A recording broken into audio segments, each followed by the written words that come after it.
أعوذ بالله من الشيطان الرجيم.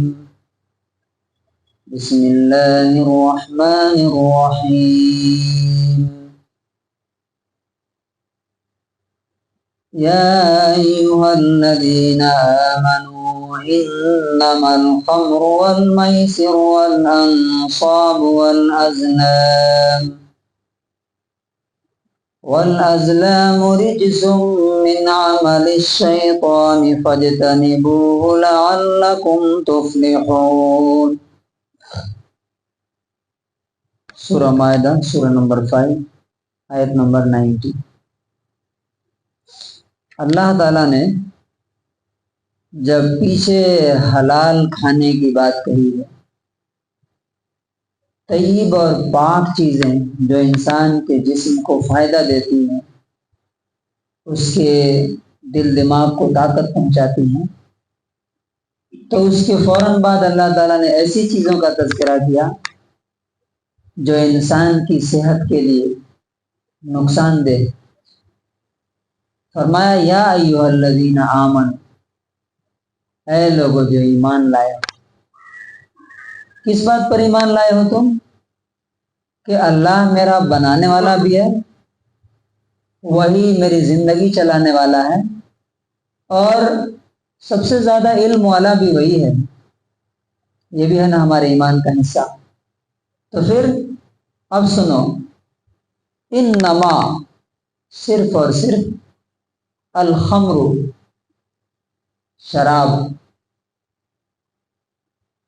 شراب کو خمر کیوں کہتے ہیں؟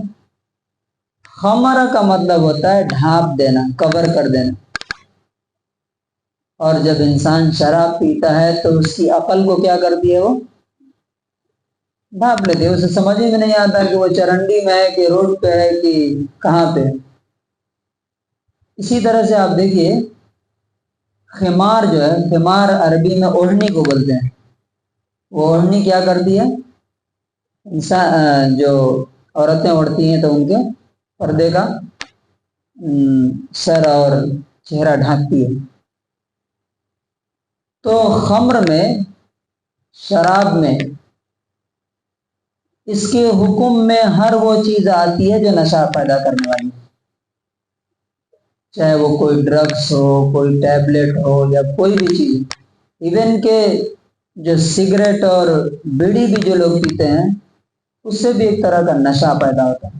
آپ دیکھیے، اگر سگریٹ کسی ایسے آدمی کو پلائیے جو کبھی نہیں پیا ہے، دیکھیے اس کے دماغ کی حالت کیا ہوتی ہے، اس کی کنڈیشن، وہ لڑکھڑانے لگتا ہے.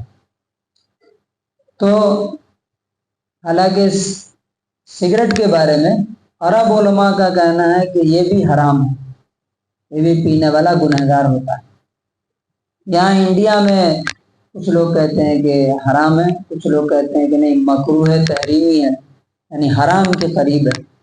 تو جس چیز کی حدیث میں ہے نا، اللہ کے رسول نے فرمایا کہ جس چیز کے بارے میں ڈاؤٹ ہو جائے اس کو کیا کرنا چاہیے؟ چھوڑ دینا چاہیے. اب فار ایگزامپل کسی پلیٹ میں کھانا ہے، کوئی بول رہا ہے کہ اس میں زہر ہے، کوئی بول رہا ہے نہیں ہے، تو کیا کریں گے؟ کوئی بھی عقل مند انسان اس کو کھائے گا؟ نہیں بھائی، دوسری چیز کھا لیں گے. تو کل ما اسکر قلیلہ فکثیرہ حرام. ایک یہ بھی اس کا یہ اصول ہے کہ ہر وہ چیز جس کا تھوڑا سا بھی حصہ نشہ پیدا کرتا ہے، جس کا زیادہ حصہ نشہ پیدا کرتا ہے، اس کا تھوڑا سا بھی کھانا کیا ہے؟ حرام ہے. دوسری چیز والمیسر، جوا، گیمس آف چانسز. جوا کسے کہتے ہیں؟ اس کی بہت ساری شکلیں ہیں. گیمبلنگ، فار ایگزامپل جو لاٹری ہوتی ہے وہ بھی ایک طرح کی کیا ہے؟ جوا. اسی طرح بہت سارے کھیل لوگ کھیلتے ہیں. فار ایگزامپل کرکٹ کھیل رہے ہیں، پیسہ رکھتے ہیں، ہم جیت گئے تو ہمارا، تم جیت گئے تو تمہارا. لوڈو، کیرم، چیس، بہت سارے جو کھیل ہیں جو اس شرط رکھ کر کے کھیلے جاتے ہیں کہ یہ پیسہ رکھو، اگر جیتے تو ہم جیتے تو ہمارا، تم جیتے تو تمہارا. یہ سب کیا ہے؟ گیمبلنگ میں آتا ہے، جوا میں آتا ہے. تیسرے نمبر پہ والانصاب، انصاب کے دو معنی ہیں۔ ایک یہ ہے کہ بتوں کے نام پر ذبح کیے ہوئے جانور، یہ بھی حرام ہے، نہیں کھا سکتے۔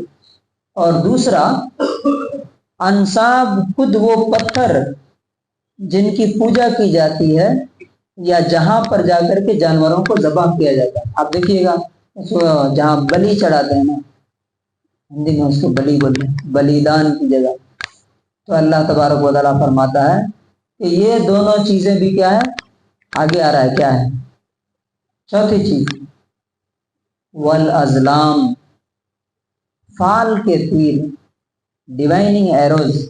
فال کے تیر کیا ہوتے ہیں؟ اس زمانے میں، آج بھی دوسری شکلیں ہیں، قسمت معلوم کرنے کے لیے لوگ جو ہے تیر رکھتے تھے، تو اس میں کسی پر لا لکھا رہتا تھا، کسی پہ نعم، یس نو، ٹھیک ہے۔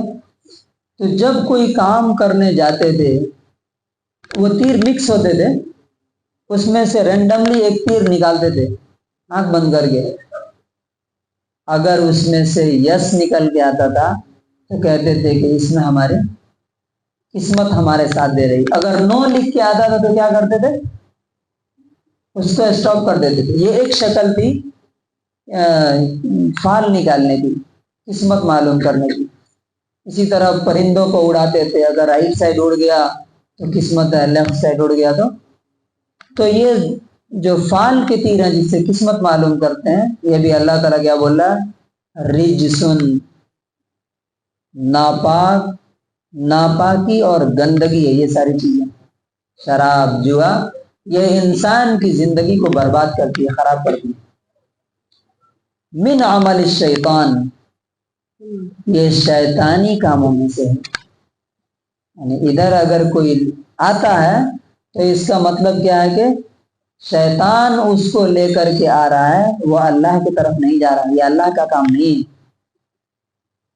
تو کیا کرنا ہے پھر، فَاجْتَنِبُوهُ، ان ساری چیزوں سے بچو، پرہیز کرو، لَعَلَّكُمْ تُفْلِحُونَ، تاکہ تم کامیاب ہو جاؤ۔ کامیابی کسے کہتے ہیں؟ کامیابی کہتے ہیں الحصول بالمطلوب والنجات من المکروہ، جو آپ چاہتے ہیں وہ مل جائے، جس سے آپ بھاگتے ہیں، جسے آپ ناپسند کرتے ہیں، اس سے آپ بچ جائے۔ تو انسان دنیا میں کس لیے آیا ہے؟ کہ وہ جنت میں پہنچ جائے جہاں اس کو ڈیزائربل لائف ہے، اور اس جہنم سے بچ جائے جہاں پر جانے کے بعد دنیا کا ہر عیش و آرام کیا ہو جائے گا، پورا دماغ سے ڈیلیٹ ہو جائے گا۔ تو اگر اس تک پہنچنا ہے، کامیاب ہونا ہے، تو پھر اللہ کے جو گائیڈ لائنس ہیں ان کو فالو کرو۔ اس کا انگلش ٹرانسلیشن ہے، او believers, indeed intoxicant and gambling and sacrificing on stone altars to other than Allah and divining arrows are but defilement from the work of Satan, so avoid it that you may be successful۔ تو conclusion اور خلاصہ کیا ہے؟ کتنی چیزوں کے بارے میں اللہ نے یہاں منع کیا؟ نمبر 1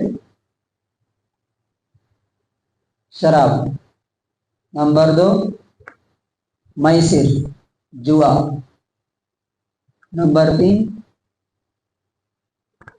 آستانے جہاں پر جانوروں کو اللہ کے علاوہ کسی اور کے لیے ذبح کیا جاتا ہے، اور خود وہ جانور جو اللہ کے لیے ذبح کیے جاتے ہیں، اور نمبر 4 قسمت کا حال معلوم کرنا کسی سے۔ اب یہاں پر ڈیوائننگ ایروز ہے، ہمارے ہاں لوگ کیسے معلوم کرتے ہیں؟ پنڈتوں کے پاس جا کر کے، کچھ عامل ہوتے ہیں ان کے پاس جا کر کے، کہ وہ بھی ہاتھ دیکھ کے بتاتے ہیں یا کوئی چیز دیکھ کے بتاتے ہیں کہ تمہاری قسمت میں یہ لکھا ہوا ہے۔ یہ سب کیا ہے؟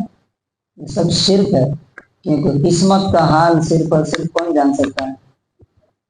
جس نے قسمت لکھی ہے اس کے علاوہ کسی اور کو معلوم نہیں۔ اللہ تبارک و تعالیٰ سے دعا ہے کہ اللہ تعالی ہمیں اس کی ہدایت کے مطابق زندگی گزارنے کی توفیق